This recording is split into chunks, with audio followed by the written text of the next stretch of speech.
if you were to go back, is there anything you would do differently about the telling of others? Anything you can think of, or Patty telling of others? Anything that you can think of? No, because once she actually got diagnosed and I got a little more educated about it, I've actually gone to some Alzheimer's where they do the walk every year. So they did a big breakfast for 300 people. I went and told her story there. I've gone to big groups and I tried to do that. I hooked up with the Alzheimer's Association, got into a support group there, and we all talked. And whenever something like this comes up, I get involved with it. With my job, we've had people with dementia wander off and we go find them, or they have that kind of bad, violent interaction in the family. And I go there and I try to be personally helpful to local people with it. So, and I can say I come from an area from experience, personal experience. So yeah, I mean, and that's huge. And what I love about your work and the work you chose to do is that the personal experience you bring is the kind that I wish more people had, because of how you approached it, how you engaged it, how you moved it forward, because it wasn't from a place of anger or frustration or fear. It really was a place of, okay, wow, I wish that had never happened, but it did. So how are we going to do this? Because it's not going away, so what are we going to do then? We're going to live, we're going to live.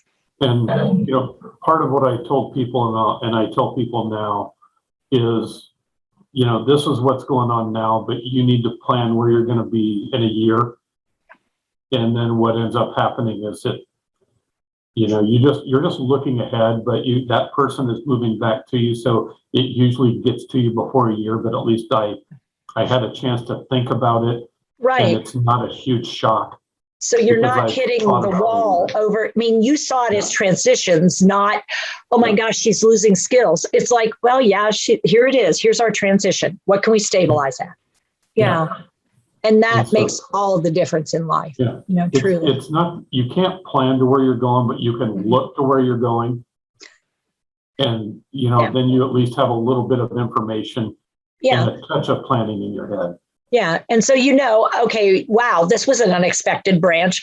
Let's take a look at, now that we're here, it looks like we can either go this way or this way. Okay, we're in a different place than I thought we were going to be. All right, let's revamp. Let's reconnect here. Let's rethink. Yeah.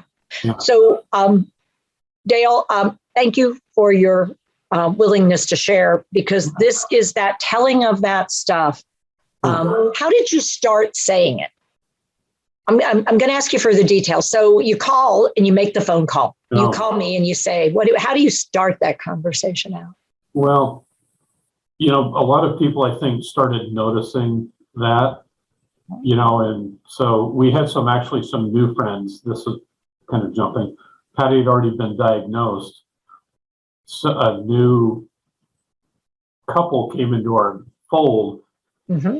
And as I talked to them about 6 months down the road and said, because Patty was getting worse, she noticed something, but her guess of what it was wrong. And I said, Patty's been diagnosed with dementia. And she goes, I knew there was something wrong, but I didn't know what. And, when you don't give people information, they make assumptions. They make assumptions. Wow, I thought she must have an alcohol problem. It's like, that was actually what one of them thought. And it's like, no, this is what's up.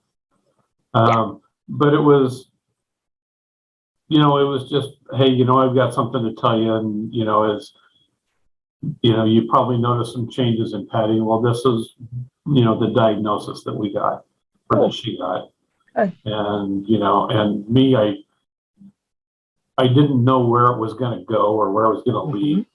Mm-hmm. And so I made a couple of decisions that probably weren't good. I got her a dog to keep her busy, not realizing that, but it kept her busy. She always walked the dog. My goal was that she would train the dog. That would give her that activity to do because she trained the last dog. But it was, I'm telling people it was just,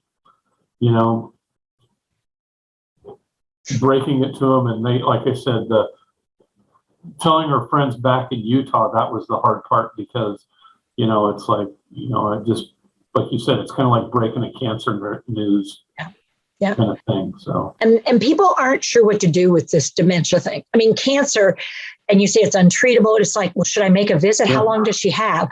And it's like, well, with dementia, if you'd like to visit, let us know ahead so that we can for sure, make sure we've got some things in place, because it's a little different than cancer, where the person, knows when they're having a good day and they know when they're having a bad day. That's not how this always works. So, here are some things Patty still really enjoys and is good at. Like she can do phone calls, but she's not going to be able to tell you what happened earlier today. Yeah.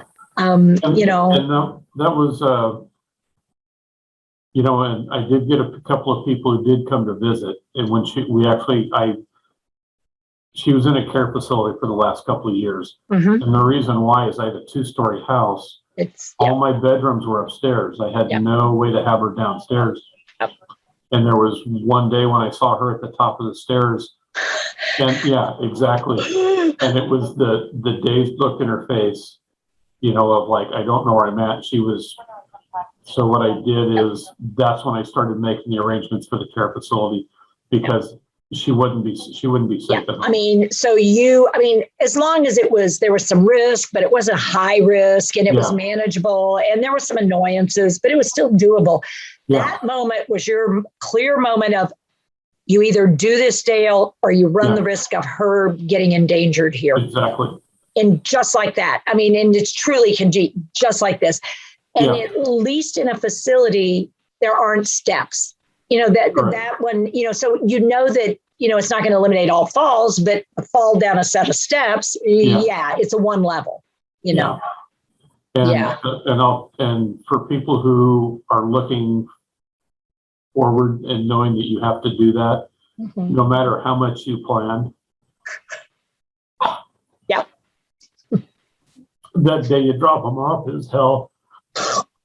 It's like, now I don't know, I'm sure you've worn a bulletproof vest, but if you've ever been shot in your bulletproof vest, that moment of impact, it is like, it doesn't matter that you have a bulletproof vest on. Yeah. It hurts like hell.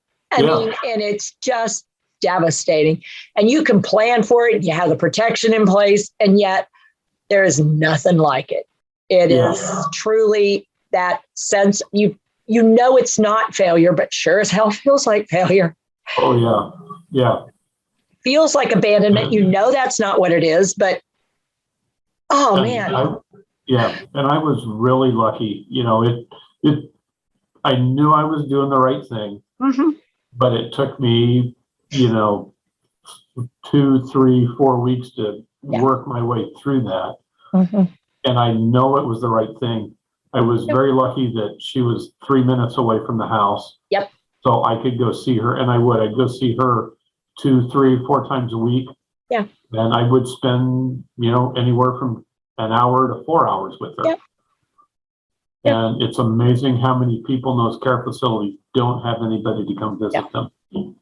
And so I spent a lot of time with her and then interacting with the other people and then the staff.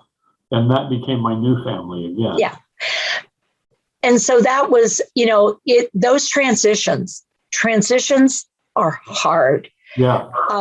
And I am going to bet that there was about a 3-month period where in one way your brain is like, I need to go on and I know I need to do this, but I'm not quite, I need to. And then that emergency was when your brain went, I need to do this. This is like crazy. This is like pushing the envelope past safe here. Come on. Yeah. All right. Well, then that last, did you say 3 to 4 weeks of finally admitting I can't do this safely anymore. I just can't.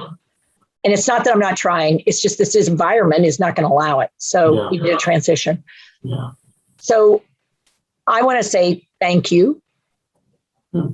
Thank you for loving Patty through this whole thing and for being able to give us a vision, a picture truly of a family coming together in a very powerfully healthy way, to get through this and living well through dementia. I mean, it's the best you can do. I mean, it's not rosy, but it is, wow, And what people, I think, need to remember is to take care of yourself. Mm-hmm. Eat well, exercise. And I made the decision not to drink when I was sad. I mean, I'm not a teetotaler by any means. No, but not using it as your drug of choice to deal with sadness by creating numbness. Yeah. And so, I would, and what's funny is Patty was a drinker, not to excess or anything. No. But she actually lost the taste for it. So, good. Yeah. And so, good. And I always thought, the drinking should be celebratory and, we'd have a glass of wine together and enjoy. And but that became more like cranberry juice. Yeah. But it was, and then encouraging your family, to watch after you. And I encourage my boys, well, if you see me doing something I shouldn't be doing, call me on it. Yeah. Cool. I gave them permission. You gave them permission to coach you and you coached them. And cool. Well, Dale, thank you. And thank you for sharing. I may get back with you because I know you have other stories and other experiences that could be super helpful. But this sharing the word, telling people, and not hiding it past when it doesn't make sense to hide it, but it also doesn't make sense to wallow in it. Share and see what people do, and then you'll have to share some different things as you move forward with things. But and that's one of the things that we never did is we didn't wallow in it, like you said. And I took Patty out and we did some things. I would always take her out to lunch. I got to get her to, Hawaii. We'd always done that. I mean, I know she didn't remember it, but you do. She still, and I do. She enjoyed the experience. Yeah. I mean, you take kids' place, they don't remember crap, but there's something about they love the experience. If they don't remember it, they don't remember it. Yeah. But boy, it was a great experience for all of us because they had a great time and so did I. And one of the things you were talking about, bad days. Yeah.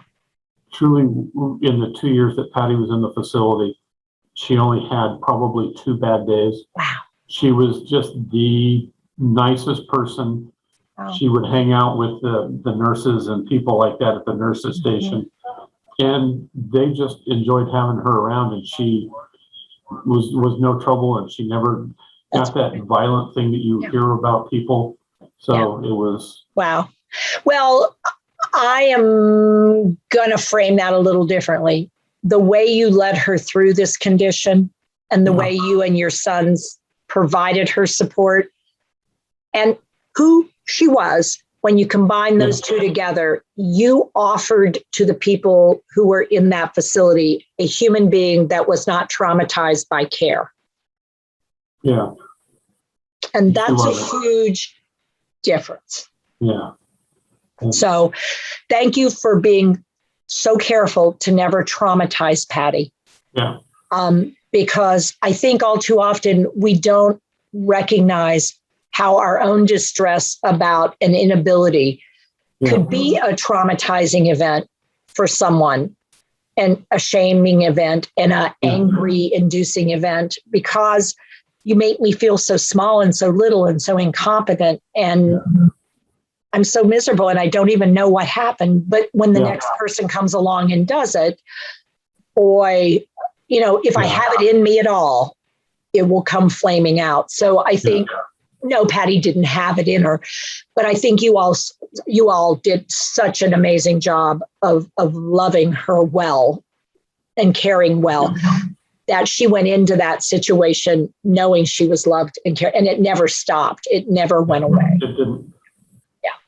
Yeah. One of the things after she got diagnosed, I never got upset about, how husbands and wives do. It's like, why did you do that? How could you do that? Once that flipped a switch in me, and it was like, wow, she didn't do anything wrong after that. Wow. And so it became understandable. And Yeah. once it became understandable, it wasn't Patty, it was this dementia that's got an occupation pattern in the house. And that became a separate item that you can be frustrated about the dementia, but that's not Patty. It's just the dementia. Yeah. Yeah. And I still haven't, I wish I could learn how to carry that over into my life outside of that though. But it's hard. Because, it's much harder when it's not this identifiable separate item that, okay, now I can click that box and now let me let go of that and I can live on. Understanding that, I can let that go. Letting go of that is a totally different. I agree with you. But, no, I would, if there's little other sections that you would like to talk about, I would love to do that. On the nighttime care, that would be one that I would love to readdress at some point. Okay. Because I think I'm curious about that, but let's pause here because I do think this is a great segment for folks. And I would like to come back and revisit sometime with you if you are amenable. Oh, I'd love to do that. Super. Well, Dale, I can't thank you enough. Hi, I'm Teepa Snow, and you just found our YouTube channel and watched one of our videos. I'm the owner and founder of Positive Approach to Care. Thanks for watching. And if you liked, if you have a comment about, or you would, please share it with people you know. Oh, and if you haven't yet done it, consider subscribing. We'll let you know when the next new video comes out. And you might want to visit our website, www.teepasnow.com, where you'll find other resources as well. See you there.